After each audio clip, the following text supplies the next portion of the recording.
बीडमध्ये खंडणी प्रकरणात आरोपी असलेला वाल्मिक कराड याची आज कोठडी संपणार आहे। आज केस कोर्टात वाल्मिक कराडला हजर केलं जाणार आहे। खंडणी प्रकरणी वाल्मिक कराड हा सध्या अटकेत आहे। संतोष देशमुख हत्या प्रकरणात वाल्मिकवर गुन्हा दाखल करण्याची मागणी आता जोर धरते। वाल्मिक कराडवर मकोका अंतर्गत कारवाई करण्याची सुद्धा मागणी केली जाते। तसंच वाल्मिकवर 302 चा गुन्हा दाखल करावा ही सुद्धा मागणी केली जाते। ही लाईव्ह दृश्य आहेत, हे थेट प्रक्षेपण आपण पाहतोय बीडमधून। बीडच्या केज न्यायालयाबाहेरची दृश्य आपण पाहत होतो, तर ही दृश्य त्यावेळची आहेत ज्यावेळी पुण्याच्या सीआयडी कार्यालयामध्ये वाल्मिकनं सरेंडर केलं, तो शरण आला त्यावेळची ही दृश्य। आज त्याला केज कोर्टामध्ये केज न्यायालयामध्ये हजर केलं जाणार आहे। वाल्मिक कराड याला आज केज न्यायालयात हजर केलं जाईल। त्याची पोलीस कोठडी ही आज संपते। तो बीडमधील मस्साजोग गावच्या शेजारी असलेल्या अवादा कंपनीकडून 2 कोटी रुपयांची खंडणी मागितल्या प्रकरणी आरोपी आहे। सोबतच त्याला आता संतोष देशमुख यांच्या हत्या प्रकरणात सुद्धा आरोपी करावं अशी मागणी गावकऱ्यांकडून केली जाते, धनंजय देशमुख यांच्याकडून केली जाते। आपले प्रतिनिधी सुमित पवार आपल्यासोबत जोडले गेलेले आहेत, अधिकचा तपशील त्यांच्याकडून। सुमित, आज वाल्मिकची कोठडी संपते, आज त्याला न्यायालयात हजर केलं जातंय। दुसरीकडे वाल्मिकला हत्या प्रकरणात सुद्धा आरोपी करावं यासाठीची मागणी सुद्धा जोर धरते। नक्कीच विक्रांत, आज सकाळी 11 वाजे दरम्यान वाल्मिक कराड यांना केज या ठिकाणी जिल्हा सत्र न्यायालयामध्ये हजर करण्यात येणार आहे।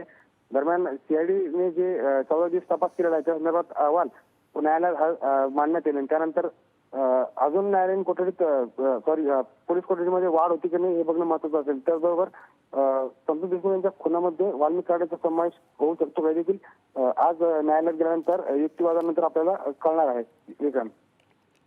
खरंय सुमित, तुम्ही म्हणताय त्याप्रमाणे खरं तर पोलीस कोठडी वाढवून मागण्याची शक्यता आहे। अर्थात त्यांना अधिकचा तपास करायचा असणार, अधिकची चौकशी करायची असणार, वाल्मिककडून चौकशी करायची असणार, त्यामुळे पोलीस कोठडी वाढवून मागण्याची शक्यता आहे। मात्र न्यायालय या संदर्भात काय निर्णय घेतं ते पाहणं सुद्धा महत्त्वाचं असणार आहे। ही एक्सक्लुझिव्ह दृश्य आहेत, पुढारी न्यूजच्या टीव्ही स्क्रीनवर आपण ही एक्सक्लुझिव्ह दृश्य पाहतोय। केज न्यायालयाच्या परिसरातले हे दृश्य आहेत। केज न्यायालयामध्ये आज वाल्मिक कराडला हजर केलं जाणार आहे। वाल्मिक कराड हा खंडणी प्रकरणातला आरोपी आहे। त्याला खून प्रकरणात, हत्या प्रकरणात सुद्धा आरोपी करून घ्यावा अशी मागणी ही मस्साजोगचे ग्रामस्थ करतायत। मस्साजोगमध्ये संतोष देशमुख यांचे बंधू धनंजय देशमुख यांनी सुद्धा काल आंदोलन केलेलं होतं। दृश्य आपण पाहतोय बीडच्या केस परिसरातून। आपण पुन्हा एकदा जाऊया, आपले प्रतिनिधी सुमित पवार आपल्यासोबत आहेत। सुमित, नेमकं काय घडतंय त्या ठिकाणी? वाल्मिक कराडला बाहेर आणण्यात आलं होतं, पुन्हा आत नेलेलं आहे, नेमकं काय घडतंय तिथे? वाल्मिक कराड यांना बीड शहर पोलीस ठाण्यातून बाहेर काढण्यात आलं होतं। दरम्यान त्यांना पुन्हा डॉक्टरी मेडिकल तपासणीसाठी पुन्हा पोलीस स्टेशनमध्ये पोलिसांनी नेलेलं आहे। दरम्यान आता वैद्यकीय तपासणीची डॉक्टरांच्या मार्फत होत आहे। थोड्याच वेळात पुन्हा वाल्मिक कराड यांना बाहेर आणण्यात येईल आणि त्यानंतर त्यांना केज येथील न्यायालयामध्ये हजर करण्यात येईल विक्रांत। बरं, ही दृश्य आपण पाहतोय। सुमित पवार यांनी आपल्या प्रतिनिधींनी दिलेल्या माहितीनुसार बीड शहर पोलीस ठाण्यातून वाल्मिक कराड याला बाहेर काढलं होतं, त्यानंतर पुन्हा त्याला आतमध्ये नेण्यात आलं आणि थोड्याच वेळात त्याला पुन्हा एकदा बाहेर काढतील, त्याला गाडीमध्ये बसवतील आणि पुन्हा त्याला केज न्यायालयात हजर केलं जाईल। कारण त्याची पोलीस कोठडी, वाल्मिक कराडची पोलीस कोठडी आज संपते आणि त्याला न्यायालयात नेण्यासाठी म्हणून त्याला बीड शहर पोलीस ठाण्यातून बाहेर आणलं, मात्र गाडीत बसवलं आणि काही मिनिटात पुन्हा उतरवलं आणि पुन्हा एकदा पोलीस ठाण्यात नेण्यात आलेलं आहे। त्याची ही एक्सक्लुझिव्ह दृश्य आपण पुढारी न्यूजच्या टीव्ही स्क्रीनवर पाहतोय। ही एक्सक्लुझिव्ह दृश्य आहेत बीड शहर पोलीस ठाण्याच्या परिसरातली, जिथं वाल्मिक कराड हा सध्या आहे। त्याला या पोलीस ठाण्यातून बाहेर काढलं न्यायालयात नेण्यासाठी म्हणून केज न्यायालयामध्ये त्याला आज हजर केलं जाईल।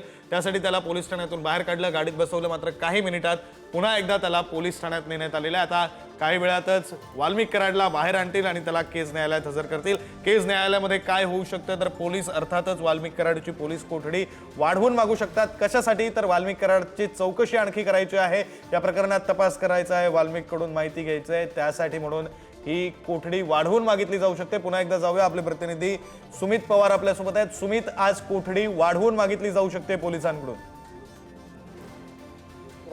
आज गेल्या 14 दिवसांमध्ये जे वाल्मिक कराडांची चौकशी करण्यात आली सीआयडी पथकाकडनं, त्या संदर्भात आज अहवाल आणि सर्व न्यायालयात हजर करण्यात येईल। दरम्यान त्या चौकशीमध्ये काही गोष्टी आणखी अजून माहिती मिळवण्यासाठी सीआयडी पथकाकडनं त्यांची पोलीस कोठडीमध्ये वाढवून घेण्याची मागणी होऊ शकते।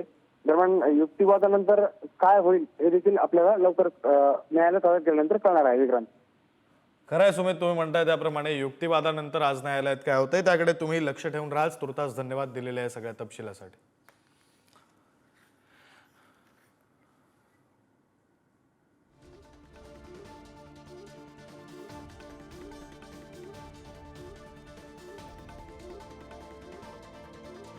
दृश्य आपण पाहतोय बीड शहर पोलीस ठाण्याच्या बाहेरची ही दृश्य आहेत. वाल्मिक कराडला नेण्यासाठी एक दुसरी गाडी आणली गेलेली आहे. आधी पोलिसांची जीप होती, आता पोलिसांची मोठी गाडी ही वाल्मिक कराडला न्यायालयात हजर करण्यासाठी म्हणून आणलेली आहे. वाल्मिक कराडला थोड्याच वेळात न्यायालयात हजर केलं जाईल. त्यासाठी त्याला बीड शहर पोलीस ठाण्यातून केजकडे नेण्यात येणार आहे आणि त्यासाठी आधी जीप आणली होती. वाल्मिक कराडला पोलीस ठाण्यातून बाहेर आणलं, तो जीप पर्यंत गेला, बहुधा जीपमध्ये बसला सुद्धा. मात्र काही मिनिटात त्याला पुन्हा एकदा बीड शहर पोलीस ठाण्यात नेण्यात आलं आणि त्यानंतर आता वाल्मिक कराडला नेण्यासाठी म्हणून दुसरी गाडी आणलेली आहे. मोठी गाडी जी असते ती गाडी आणलेली आहे. आधी केवळ जीप होती, आता मोठी गाडी ही बीड शहर पोलीस ठाण्याच्या बाहेर आणण्यात आलेली आहे. एकीकडे बीड मधलं मस्साजोग मधलं वातावरण, केस तालुक्यातलं वातावरण हे तापलेलं आहे. वाल्मिक कराडला खुनाच्या हत्येच्या गुन्ह्यात सुद्धा आरोपी करून घ्या अशी मागणी ग्रामस्थांकडून केली जाते. धनंजय देशमुख यांचं काल आंदोलन झालं, संपूर्ण देशमुख कुटुंबीय सुद्धा या आंदोलनात सहभागी झालेलं होतं आणि त्यानंतर आता वाल्मिक कराडला न्यायालयात हजर करताना योग्य ती खबरदारी सुद्धा पोलिसांकडून घेतली जाते असं म्हणावं लागेल. कारण आधी जीप आणली होती, त्या जीपमधून वाल्मिक कराडला नेणार होते, मात्र पुन्हा एकदा वाल्मिक कराडला पुन्हा बीड शहर पोलीस ठाण्यात नेला आणि त्यानंतर आता मोठी गाडी ही वाल्मिक कराडला न्यायालयापर्यंत नेण्यासाठी आणलेली आहे. त्याची ही एक्सक्लुझिव्ह दृश्य आपण पुढारी न्यूजच्या टीव्ही स्क्रीनवर पाहतोय. ही लाईव्ह दृश्य आहेत, थेट प्रक्षेपण आहे बीड शहर पोलीस ठाण्यातलं. हा दरवाजा बीड शहर पोलीस ठाण्याचा, याच दरवाजातून वाल्मिक कराड हा काही वेळात बाहेर येईल. पोलिसांच्या फौजफाट्यामध्ये, पोलिसांच्या बंदोबस्तामध्ये वाल्मिक कराड बाहेर येईल आणि त्यानंतर दरवाजाला लागून उभ्या केलेल्या या गाडीमध्ये वाल्मिक कराडला बसवलं जाईल आणि वाल्मिक कराडला केज न्यायालयात हजर केलं जाईल.